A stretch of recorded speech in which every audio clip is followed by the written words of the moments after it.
Bismillahirrahmanirrahim. Assalamualaikum warahmatullahi wabarakatuh. Allahumma shalli ala Muhammad wa ala ali sayyidina Muhammad.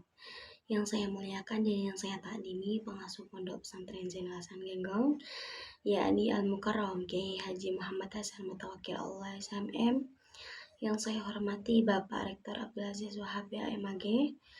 Yang saya hormati Ibu Wahyu Lestari MPD selaku Ibu Dekan Fakultas Tadris Umum dan sekaligus dosen pengampu subjek dan sasaran evaluasi. A. Subjek evaluasi. Seorang melakukan pekerjaan berupa penilaian disebut subjek evaluasi. Berikut ini pembagian tugas yang ditetapkan. Yang pertama, subjek evaluasi pendidikan dijalankan untuk mengevaluasi prestasi, belajar atau capaian. Yang kedua, evaluasi untuk menggunakan skala. Maka subjeknya dapat bertanya kepada petugas yang telah dipilih. Harus dilakukan pelatihan evaluasi terlebih dahulu. Yang ketiga, evaluasi kepribadiannya dengan alat ukur yang terstandarisasi oleh ahli psikologi.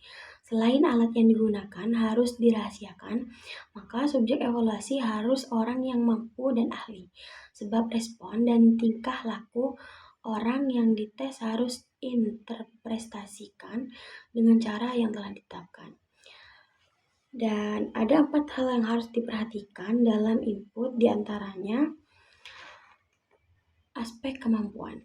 Robert Kreiner 2005 menyatakan bahwa kemampuan adalah karakteristik stabil yang berhubungan dengan kemampuan maksimum fisik mental seorang.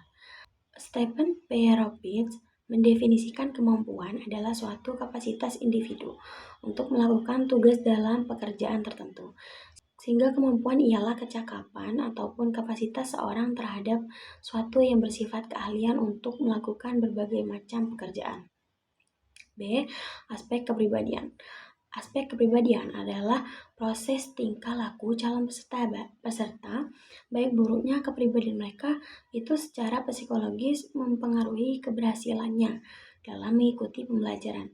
Guna evaluasi di sini adalah mendeskripsikan kepribadian seorang dengan memberikan tes kepribadian atau bisa disebut personality test untuk mengidentifikasikan potensi peserta didik agar dapat mengambil berbagai jenis jurusan atau pembelajaran sekolah tertentu. C. Aspek sikap.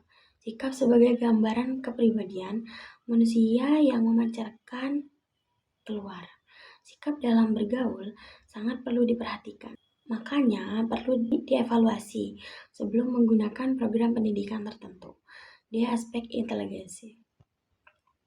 Digunakan untuk melihat kemampuan bahwa dalam menyelesaikan permasalahan tes yang pakai adalah tes buatan Binet dan Simon. Yang dikenal dengan tes Binet-Simon itu teori multiple intelligence yang dinyatakan oleh Gardner. Membedakan kecerdasan menjadi bidang dalam psikologi manusia. Dengan adanya tersebut, kecerdasan terbagi menjadi 10 antara lain pendekatan. Yang pertama, kecerdasan linguistik, dan yang kedua, intelijen logis matematik, dan yang ketiga, intelijen musik, dan yang keempat, intelijen kinestetik, dan yang kelima, intelijensi visual spasial, dan yang keenam, intelijensi interpersonal, dan yang ketujuh, intelijensi intrapersonal, dan yang kedelapan, intelijensi naturalis, dan yang kesembilan, intelijensi emosional, dan yang kesepuluh, intelijensi spiritual. Yang kedua, intelijensi spiritual adalah yang berhubungan dengan pembuktian bahwa Tuhan itu ada sebagai pencipta alam semesta. Transformasi sangat perlu dalam evaluasi demi tercapainya tujuan. Yang diharapkan objek penilaian tersebut adalah yang pertama kurikulum, yang kedua sistem administrasi, yang keempat sarana pendidikan atau media, yang keempat metode dan cara penilaian. Transformasi ini dapat disebut juga sebagai proses pembelajaran yang sifatnya sangat kompleks.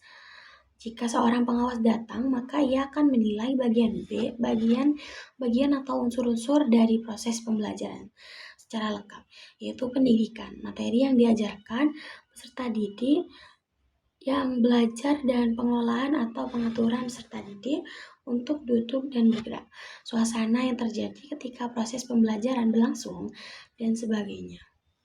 Rincian unsur-unsur dalam transformasi atau proses tersebut antara lain sebagai berikut. A. Materi pembelajaran rancangan secara sistematis, baik secara tertulis maupun tidak tertulis, sehingga menciptakan lingkungan dan suasana yang memiliki agar peserta didik termotivasi dalam belajar. B. Metode mengajar dan teknik penilaian ialah suatu pengetahuan tentang sistematik mengajar yang diterapkan pendidik dan memberi informasi berbeda untuk memantapkan peserta didik dalam menguasai materi pelajaran. C. Saran atau media pendidikan. Saran digunakan untuk mencapai tujuan utama tersuksesnya suatu proses pembelajaran. D. Sistem administrasi. Proses ini bertujuan untuk mencari, mengelola, dan menyusun perencanaan berupa administrasi keuangan, absensi peserta didik, pendidikan, dan lainnya. E. Pendidik dan unsur-unsur personal lainnya meliputi mengajar, memotivasi, mendukung, menginspirasi orang lain untuk melakukan tindakan positif. Hal ini menitik beratkan kepada pembiasaan dan keteladanan peserta didik. 3. Output. Tujuan output adalah mengidentifikasikan capaian mereka setelah melewati kegiatan di sekolah. Alat merupakan tes pencapaian. Output yang dijadikan objek evaluasi adalah kegiatan pencapaian belajar yang mengalami perkembangan yang didapat peserta didik dalam waktu tertentu. Baik, cukup sekian presentasi dari saya. Apabila ada salah kata atau salah dalam menjelaskan, mohon maaf yang sebesar-besarnya. Wabillahi taufiq wal hidayah. Wassalamualaikum warahmatullahi wabarakatuh.